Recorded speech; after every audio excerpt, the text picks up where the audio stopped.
Después también tiraron a el entonces coronel Perón, ¿no? A Frondizi, Arturo Frondizi también fue arrojado a la isla, ¿no? Si nosotros vamos a la isla, que aparte coincido con los compañeros que la isla es hermosísima, yo fui muchísimas veces y nunca en la visita de las 5 horas, nunca. Porque la isla hay que quedarse a ver esos atardeceres, ¿no? Y caminarla, porque parece que es una isla así, es una isla, ustedes con los arenales habrán tenido una lucha libre, y vos con la zona de los cañaverales ni contar, ¿no? Bueno, es muy grande la isla, no es para 5 horas de ninguna manera. Bueno, pero si ustedes van a ver que casi todo el partido justicialista en una parte de la isla puso placas al entonces coronel Perón. A mí me gusta, hay bustos, hay de acrílico, hay para todos los gustos. A mí me resulta muy didáctica esta del doctor Cafiero, que puso 2. Cafiero puso 2. Primero puso esa chiquita de mármol y después puso una más grande, ¿no? Pero básicamente las 2 placas dicen lo mismo. Aquí estuvo del 13 al 17 de octubre el entonces coronel Perón. Del 13 al 17. Estuvo 3 días. No estoy hablando nada en contra del peronismo. Estoy diciendo un dato objetivo. Estuvo 3 días. No le pasó nada. Le dieron de comer, tenía una cama. Y sobre todo, no lo contaminaron con ninguna enfermedad infectocontagiosa. En cambio, de los miles y miles y miles de prisioneros que van a arrojar a la isla, prácticamente no hay nada. ¿Se entiende? Para que estos no son los que hicieron los instrumentos líticos ni los cerámicos que mostraron recién los doctores. Estos son prisioneros que, tanto ya en la época de Ercina como luego del ministro Roca, sobre todo Roca, él es tucumano y él necesita mostrar poder a Buenos Aires, necesita mostrar poder. Entonces, por ejemplo, Rosas, cuando hace su famosa campaña, él mata un indio cada 3 prisioneros. Roca mata un indio cada 19 prisioneros. O sea, mata mucho menos. Ahora, ¿por qué? ¿Porque era más bonito? No, porque era distinta la intención. Por ejemplo, Roca necesita mostrar poder a Buenos Aires y va a traer a todos esos prisioneros que toma, los desembarca en La Boca y una gran parte va a terminar en Martín García. Nosotros hemos visto, esto se llama remesa de chusma. La chusma no es la del Chavo, sino son viejos, mujeres y niños. Y las remesas, nosotros lo hemos visto, se daban con remito. Así como si vos das 20 papas, te doy un remito de 20 papas. Y todos los remitos que yo vi terminan en 0. Nunca son, por ejemplo, no sé, suponete que nosotros somos una remesa. Pero, ¿qué seremos? 17, 52, 21. Pero seguro no somos 50, no somos con 0. Todos los que yo vi son 100, 200, 300, 500. Nunca son 122, por ejemplo. Bueno, y esta es una remesa de chusma, porque Roca tiene un ideólogo que es extraordinario, el ideólogo que él tiene no de la campaña al desierto, que para mi juicio eso no existió, sino lo que existió es una construcción del desierto que es muy diferente, porque Estanislao Ceballos, que es su ideólogo, tiene una frase, un eslogan que es magnífico: la barbarie está maldita y no quedarán en la pampa ni los vestigios de sus huesos. Justamente por ese motivo se van a traer 19.000 prisioneros y hoy el Museo de la Plata sabemos que tiene aún miles y miles de restos esqueletarios, porque también se llevaron los restos esqueletarios, cumpliendo el eslogan de Estanislao Ceballos, ¿no? Bueno, esta foto es muy interesante, no sabemos dónde está tomada. Estas 2 mujeres en particular miren esas miradas, ¿no? Porque hoy ya no estamos casi acostumbrados a ver miradas, todos están idiotas con su celular, mirando su celular. Incluso cuando van parejas a cenar, están los dos con el celular. Y hay que mirar las caras y sobre todo los ojos de estas dos mujeres que los llevaron al Apocalipsis. Recién estábamos hablando del Armagedón, del Apocalipsis, pero ya hubo tantos Apocalipsis y Armagedones y los últimos días de tanta gente, ¿no? Como estos. Y esos varones que están atrás parados son soldados nuestros que hacen de ángeles exterminadores, ¿no? Esto es una remesa de varones, porque las remesas se daban por separación de sexo, ¿no es cierto? Nosotros a esta altura ya tenemos, pedagogía de la desmemoria se continuó con Cazadores de Poder, que es la segunda parte, ahora está en imprenta la tercera parte. Este es el Villarino, el barco, así como existe el término barco negrero. Nosotros los argentinos, que somos tan cobardes en tantas cosas, tendríamos que ser valientes, aunque más no sea semánticamente, y tener el neologismo de barco indiero. Este es el barco indiero que en las bodegas lograba tener una remesa de 600. Todos los testimonios dicen 600, ¿no? Aparte, imagínense en ese viaje de espanto. Los embarcaban en Carmen de Patagones, o Viedma, o Bahía Blanca. Imagínense en ese viaje de 8 días, 8 noches, las diarreas, los vómitos, el espanto.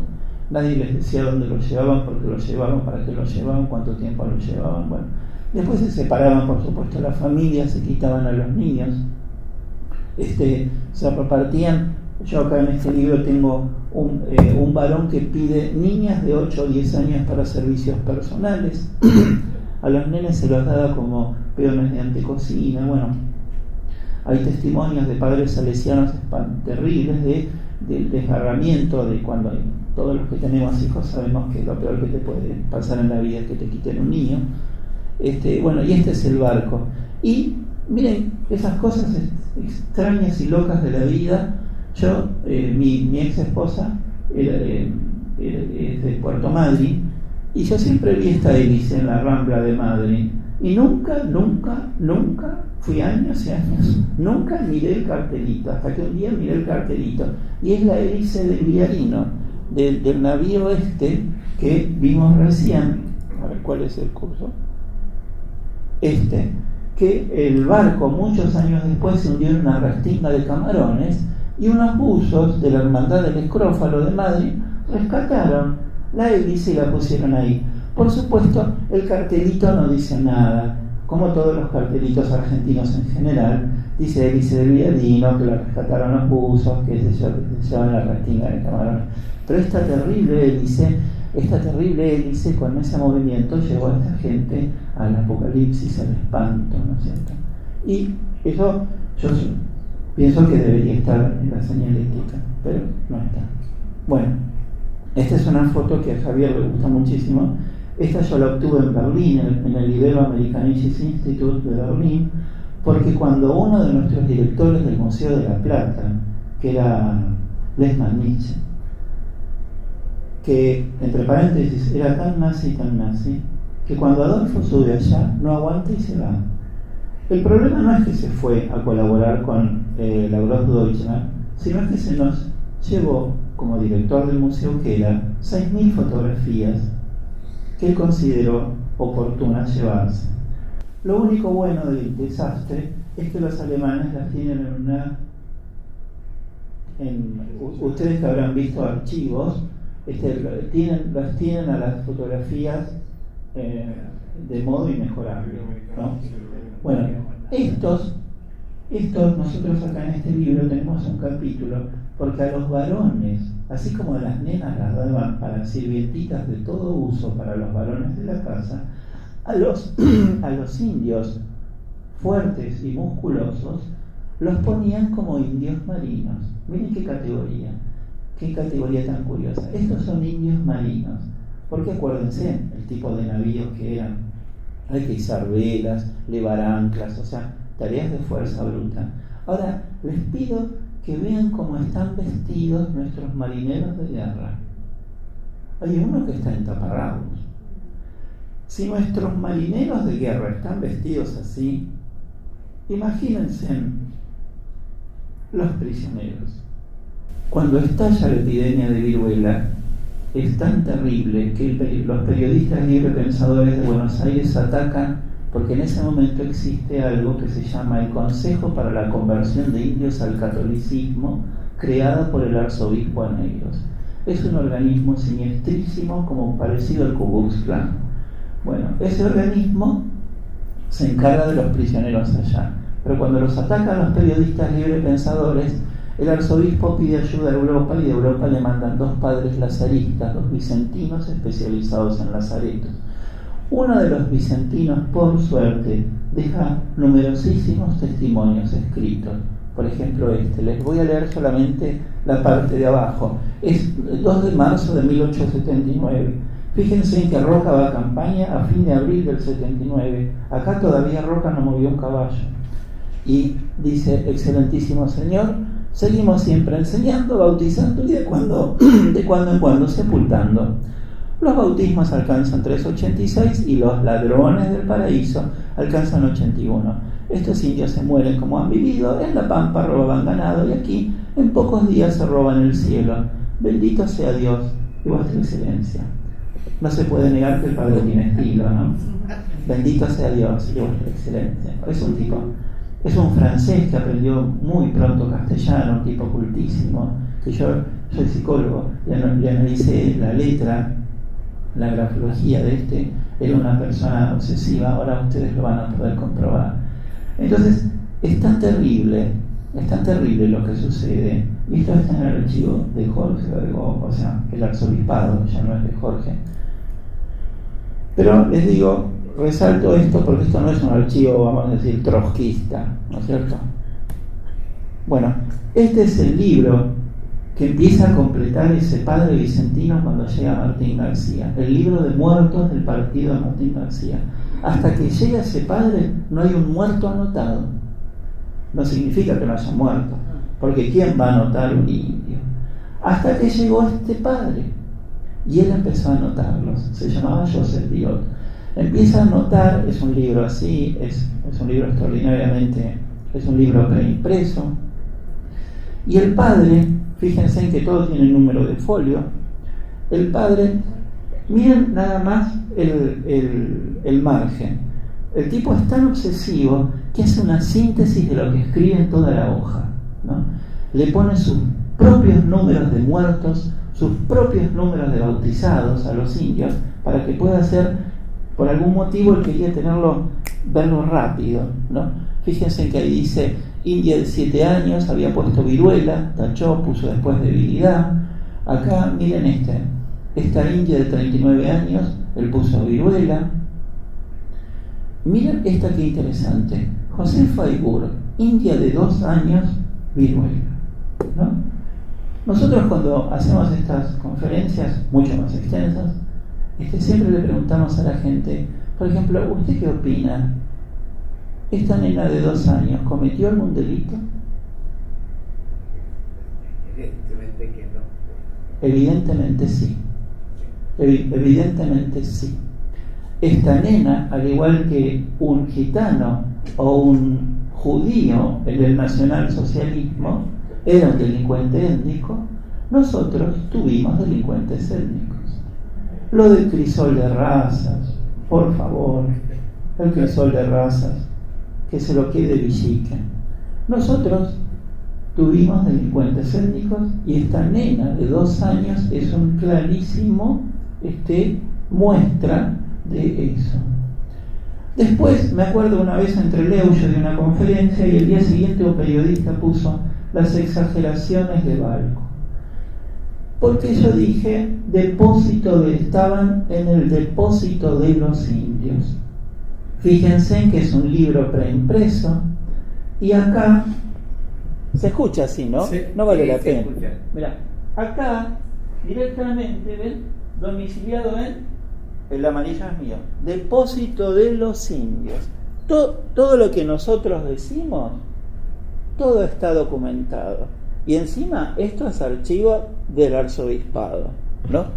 Entonces, y el periodista al día siguiente ya estaba esperando el avión para volver y veo que pone las exageraciones de Balco, porque yo había dicho depósito de los indios. Y dijo, el tipo decía, depósito de los indios, eso es imposible, esa es una exageración burda y tendenciosa de Bálco. Y acá lo tenemos escrito tan claramente. Yo tengo montones de estos, porque cuando entramos al arzobispado, digitalizamos un montón de material, ¿no? De estos hay montones. Bueno, acá tenés otro, acá el padre directamente también, desde 2 años, viruela, y domiciliado directamente en el depósito, ¿no? Olvidaron de poner, el padre por ahí ya estaba cansado, porque el padre solo podía anotar, pero cansado de verdad, lo digo no irónicamente, porque él anotaba todos los muertos que podía, pero los muertos morían en muchos lados, por ejemplo, en Punta Cañón, en muchos lugares de la isla, y la isla es muy grande para tener a todos los muertos en el libro. Entonces, porque eran 2 padres franceses, uno que es Joseph Virot, el otro, como dirían los pibes, no dio bola. Por suerte sí, y dejó estos testimonios, porque si no lo nuestro serían inferencias, no serían una prueba concreta, ¿no es cierto? A ver, otra cosa muy interesante que a mí me sorprendió, en Martín García arrojan, acá nosotros tenemos decenas y decenas de cautivas blancas y sus hijos tirados a Martín García. Esto es una cosa que no habrá pasado en la historia del mundo, que tu ejército nacional te rescate a vos y te arroje al lugar donde tiran a tus ex captores. Es algo muy esquizofrenógeno, ¿no es cierto? Como para ser benévolos, ¿no?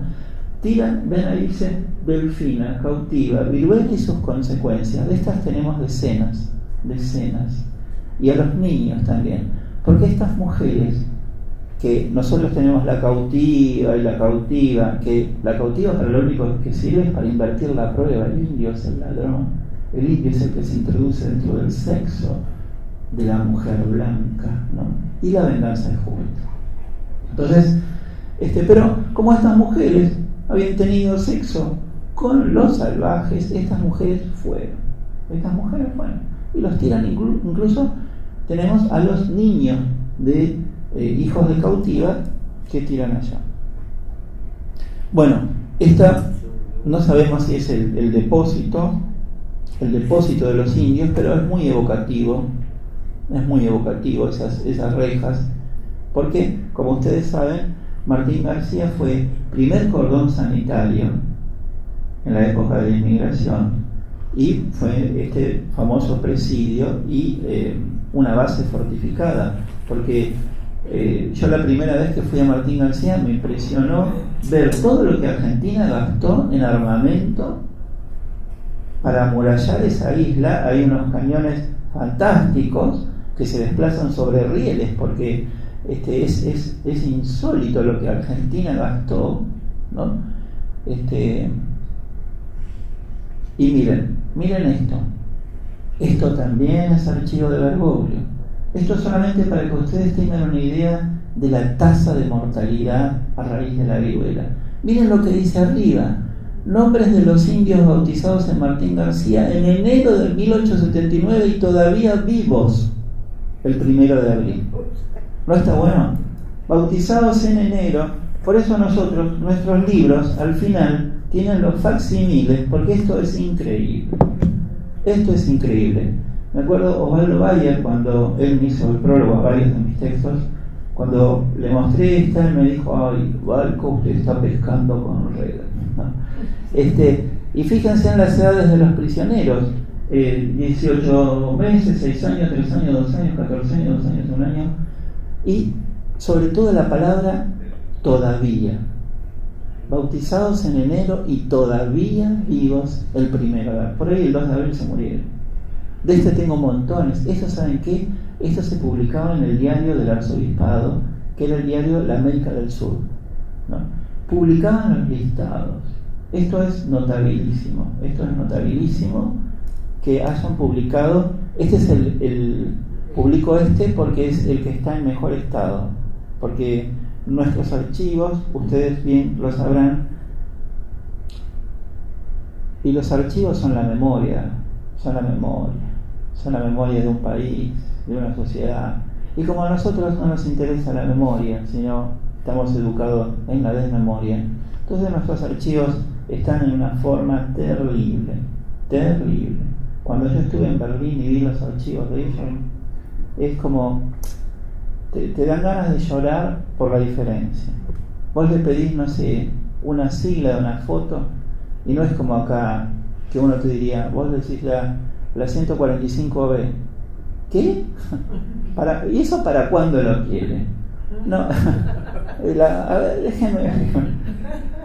Pero así somos nosotros. Bueno, esto es viruela. Esto es un ceramia nahuatl. Porque una vez se habla de viruela, desaparecidos, y es todo tan entelequia, tan. Pero esto es un ceramia nahuatl, porque acuérdense, cuando los conquistadores llegan acá, tanto Cortés como Pizarro, ¿quiénes van adelante? La viruela, el sarampión y la gripe, ¿no? Entonces, esto es lo que provocaba ahí. Después San Martín García, el que está mirando como en el dibujo el que está mirando a cámara, esto es el mosquito, es Pincén, Vicente Pincén. Después de que Roca lo paseó con su guita Pincén por la calle Florida, como acá está contando el mosquito, no hay fotos en movimiento en ese entonces, acuérdense, las fotos eran de exposición fija, negativo de vidrio, entonces no podés hacer una foto, entonces esto se dibujaba. Roca acá nomás paseó a Pincén con su guita, ¿no? Después le sacaron una serie de negativos, porque se los pidió Estanislao Ceballos y Moreno, estos negativos, y luego lo tiraron a Martín García. El Martín García, al igual que otros indígenas, lo obligaron a repudiar a todas sus esposas menos a una, porque uno no puede seguir siendo un salvaje polígamo, entonces era obligatorio repudiar. Por ejemplo, Namuncurá, Manuel Namuncurá, el papá del Ceferino, cuando le dan esa opción, tenés que repudiar a tus esposas, se queda con la esposa más vieja y tiene que repudiar a la mamá del Ceferino. Por eso, y tenemos las cartas, esas cartas las tenemos en Cazadores de Poder, en la continuación de Ceferino, miren qué cosa triste, cuando Ceferino está allá, que se lo llevan secuestrado al Vaticano, Ceferino, las cartas que le escribe a su mamá, no le puede decir mamá, le dice querida ama de leche. Están las cartas, querida ama de leche, ¿no? En Martín García, lo que queda de Pincén es esta escuela. ¿Está todavía el cartel de Pincén en la escuela? Me parece que ahora ya no. Porque en una de mis visitas posteriores, sí, porque yo vi todas las veces que fui que poco a poco el cartel se fue bajando, el cartel se cayó, lo pusieron atrás de una puerta y yo nunca más lo vi que lo volvieron a poner. Seguramente por esa desidia argentina nadie tiene una tuerca a mano para poder ajustar el cartel y volver a poner la señalética correspondiente, ¿no? Pero es un país de la desmemoria.